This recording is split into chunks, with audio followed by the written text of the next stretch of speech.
Hey, what's up guys? This is your boy Benzi, and today we're going to go over my Magicka Heavy Templar. So I did change this build from the last video I made. I am a vampire now. The armor sets are basically the same.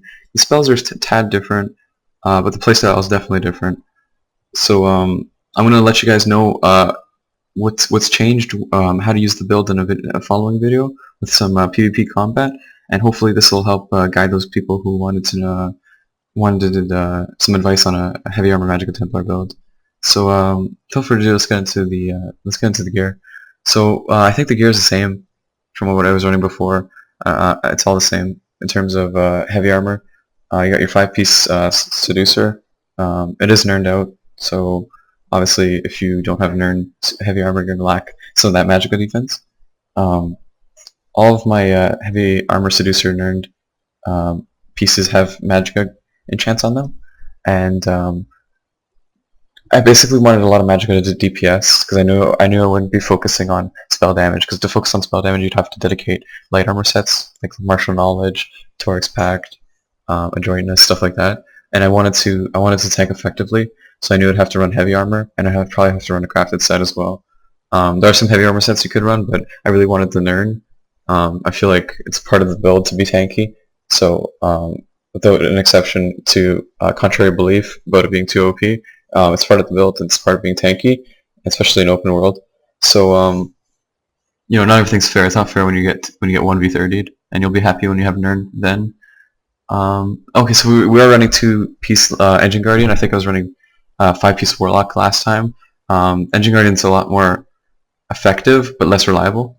Obviously, Warlock always procs when you're at low Magicka, but has a cooldown. Engine Guardian procs whenever it feels like, but it gives more Magicka back, and stamina and health, and you really want the stamina procs. If you have a medium helmet or medium shoulders, you want to run the Undaunted passive, so you got the 5 heavy armor rarities, and you want 1 light and 1 medium Engine Guardian piece each. You can go Magicka into these pieces, but I feel like I needed that extra health. It makes a huge difference to have that like 900 extra health, in my opinion. This is personal preference again. For the jewelry, we have 2-piece Cyrodiil's Light. The Warlock was gone, so might as well get some extra spell damage in there, since my magic recovery is still pretty good. And guys, since I only have 250 champion points, so if you have more champion points than me, then you might even be more grateful that you dropped the Warlock, since I got 1420 Magicka recovery without Warlock jewelry. So extra spell damage for the DPS. We got reduced Magicka cost. We got the Pack Choker over here, and this is reduced block cost. And this is another preference. I always run a stamina guaranteed before I run out of Magicka, but I had to decide if I was going to run stamina enchants or block cost reduction for my 3 enchants, and I felt like stamina recovery would be too much of a gamble, and block costs would guarantee that if I do get completely zerged, I'll be able to save that extra stamina for the next time I need to CC break. So you guys need to play around with these enchants. I can't tell you what enchants to do, because depending on if you block too much or you're not managing your resources effectively, you need to adjust your enchants. Now you can run complete block cost reduction, but then again, you'll just lose stamina from fears and petrifies rather than taking hits. And I feel like that's what drains the most stamina currently. So again, chance I have 2 Magicka cost reduction and 1 block cost reduction, but these are complete preferences. You really can't tell somebody what enchants to run. We got the 2-piece Torix Pact on the DPS bar. The spell damage is really nice, and really isn't any other good craftable set to run. And we got the pack set for a defensive bar, or tanking bar, or healing bar. The extra stamina recovery is really nice, and the alt cost reduction is really good too. On this bar we have Clouding Swarm for the combat reses, or Clouding Swarm is really good for giving yourself a break from all the blocking and giving you a chance to regen some stamina. So this is a really good defensive ultimate. You could use it offensively, of course. It does 2000 DPS, which is pretty good. But I recommend Dawnbreaker for that DPS ultimate. Costs less and does more. So yeah, that's why I'm vampire. The vampirism is really good in group, and solo kind of makes a difference to not be a vampire, but it's it's fine with the Undeath passive. Now the Undeath passive gives you increased damage mitigation based on how much health you're missing. It says reduce damage dealt to you when you fall below 50%. So as soon as you get under 50%, you receive damage mitigation up to 33% at 1 health. Now I can't tell you how many of these 1vx videos I'm going to post. My character said dead, like my health bar said dead, but I was able to heal myself back to like 50% health. Now Templars heal based on a crit heal based on missing health. So the way the Templar passes, healing passes work with the Vampire damage mitigation passive, it's really effective to be a Vampire and pull off clutch heals at low health. You know, if there's 100 people hitting you, you're more likely to out-heal their DPS at low health and crit more often rather than at full health and just get dropped from 100 to 0 because you're overhealing. You know what I mean? If you're dropping 100% to 70%, you're overhealing. 70% of 20k is, you know, is a lot less than what my heals are heal for, basically. That's all you need to know. So, if you're spamming heals at 70%, you're running a Magicka very quickly, and you're going to be overhealing, and you're not going to be very effective at group. You're just one of those Templars who overheals and runs out of Magicka and dies. But if if you wait it out, if you get to low health and then heal, you're going to save Magicka, you're going to crit heal, so you have to heal less, and you do risk dying, but I mean, it's totally worth in the long run. You don't run a Magicka because you're saving a Magicka for crit heals only. So that's just a little inbuilt mechanic. Nobody will ever teach you that, but basically Vampirism is very powerful in Templar, and I think I'd only recommend Vampirism on Templar. I think it's not that effective on DK, but that again is based on playstyle and preference. So for our spells, we got Puncturing Sweep, main DPS. It hits the hardest out of all Templar spells, really. Dark Flare is too easy to dodge and it's unreliable. We got Toppling Charge. This is an amazing spell for knocking down Nightblades who are perma-rolling. And Puncturing Sweep can also hit perma-rollers, but you gotta jab in the direction they're going in. That's the only problem. And you know what? It works when you learn to use jabs. It's really powerful. Rain Repression. We all know why this is on the bar. It's because it's fucking stupid, and you know you'd be dumb not to use it. I mean, you're just gimping yourself.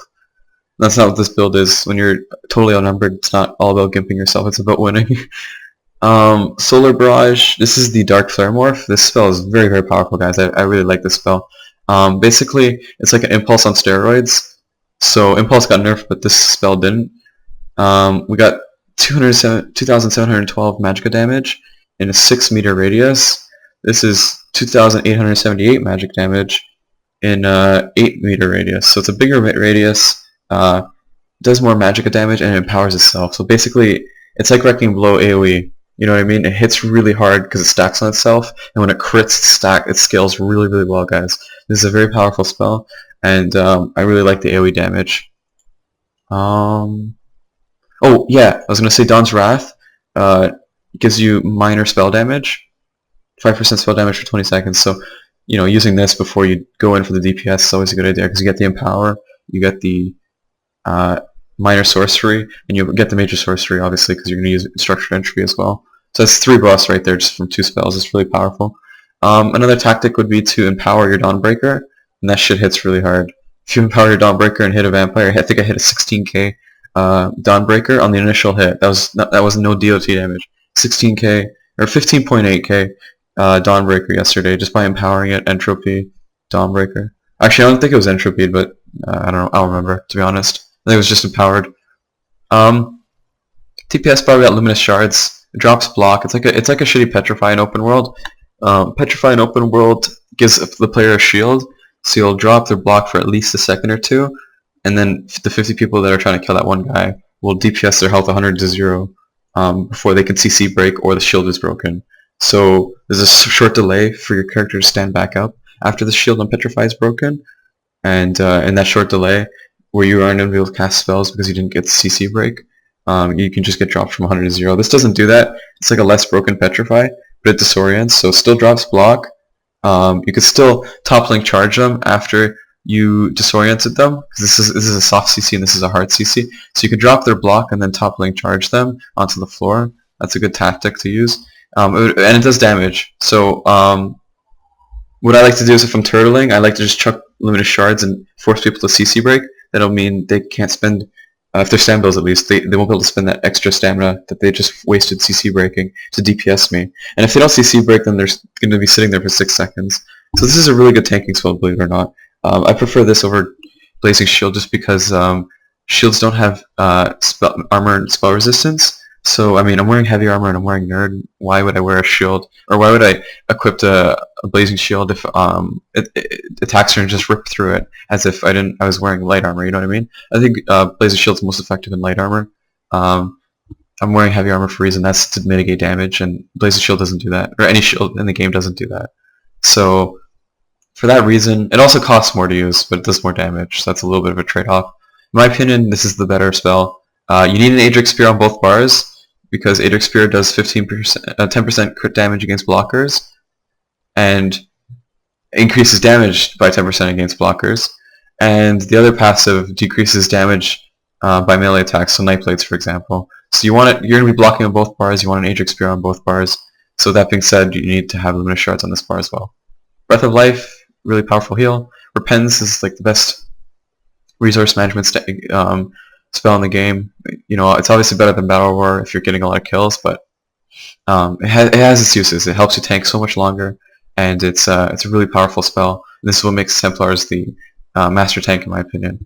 What also does that is the Purifying Ritual. Now this purifies 5 debuffs at once, and it just completely shits all over the Purge and the Support tree. Two buff negative effect removals is almost useless, since like mark target counts as 2 buffs, or 2 negative effects, stuff like that. I mean, if you get marked once, you have to purge twice. It's just to get rid of mark and, let's say, the fire debuffs from siege that you have on you. So with that being said, these 2 spells right here make the Templar the best tanking class in the game. No class can compete with these 2 spells right here. So DKs kind of have Green Dragon Blood, but again, I think Breath of Life is more of a reliable heal if you don't have Ignis Shields up and the Daedric Draconic passives.